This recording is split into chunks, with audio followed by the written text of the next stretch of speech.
সামর্থ্য থাকলে কখনোই গ্রামে থাকা উচিত নয়। গ্রামে ১০০ বিঘা জমির মালিক হওয়ার চাইতে শহরে এক টুকরো ভাড়া বাসায় থাকা অনেক ভালো, অনেক আরামদায়ক, অনেক সম্মানের।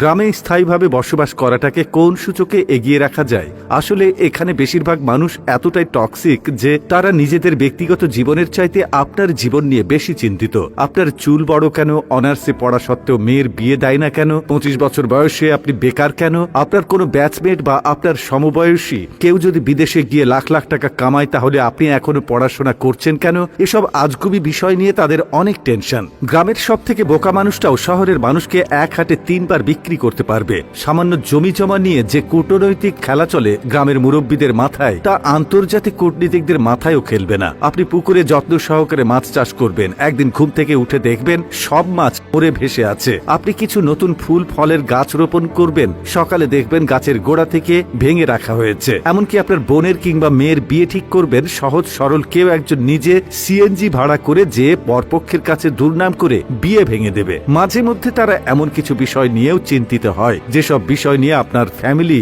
মাথায় ঘামায় না। গ্রামের টক্সিসিটির আরো একটি বিরাট পার্ট হচ্ছে ঝগড়া। আপনি এমন কোনো বাড়ি খুঁজে পাবেন না যেখানে জায়গা জমি নিয়ে বিবাদ বা বিরোধ নেই। প্রত্যক্ষ এবং পরোক্ষভাবে এই ফ্যামিলি সেই ফ্যামিলি একজন আরেকজনের সাথে ঝগড়ায় লেগেই থাকে। ১ ইঞ্চি জায়গা জমি নিয়ে মামলা মোকদ্দমা, অশ্লীল ভাষায় গালি, মাথা ফাটি চলতেই থাকে হর হামেশাই। এইজন ওইজনের নামে গোপনে প্যাঁচ লাগিয়ে ঝগড়া বাঁধিয়ে দেওয়া, কাউকে পছন্দ না হলে তাকে নিয়ে গ্রামের জনে জনে কুৎসা রটনা করা, এমনকি বিবাহের প্রস্তাব আসলেও গোপনে প্যাঁচ লাগিয়ে দেওয়া যেন গ্রামের মানুষের নিত্যদিনের কাজ। গ্রামের বেশিরভাগ মানুষ এতটা অজ্ঞ যে তারা সফটওয়্যার ইঞ্জিনিয়ার বোঝে না, ইলেকট্রিক্যাল ইঞ্জিনিয়ার বোঝে না, এমনকি এমবিবিএস ডাক্তার মানেও তারা বোঝে না। তাদের কাছে সরকারি চাকরি মানেই পুলিশ হোক সে কনস্টেবল, আর্মি হোক সে সৈনিক, পিয়ন কিংবা প্রাইমারি স্কুলের শিক্ষক, এগুলোই তাদের কাছে সরকারি চাকরির মানদণ্ড।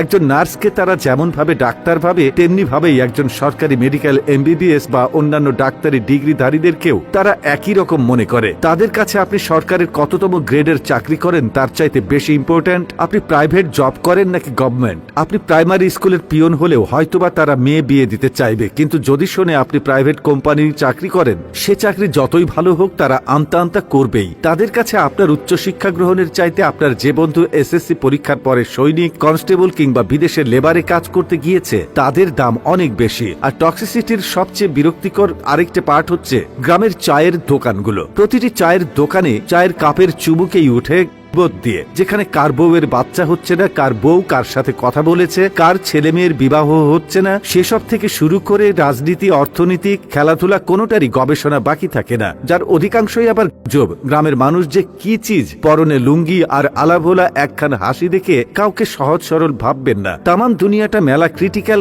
ডিপ ফোকাস না করলে টেরই পাবেন না। এত সবের মাঝেও আপনার গ্রামে কিছু শুভাকাঙ্ক্ষী থাকে যারা আপনাকে বোঝার চেষ্টা করে, যারা অন্যের জীবন নিয়ে এতটা আগ্রহী বা উৎসাহী নয়। তারা মানে যে উচ্চশিক্ষা গ্রহণের চাইতে বিদেশ চলে যাওয়া কিংবা কোনো কাজে লেগে পড়া কখনো বেটার অপশন নয়। যারা কিনা চায়ের কাপে মিথ্যা ও গুজবের ধোঁয়া ওঠায় না, তাদেরকে স্যালুট। তারা আজীবন সম্মান প্রাপ্য। কথাগুলো বলার উদ্দেশ্য কাউকে তিক্ততার মধ্যে ফেলা বা কাউকে কষ্ট দেওয়া নয়। সবাই ভালো থাকবেন, ধন্যবাদ।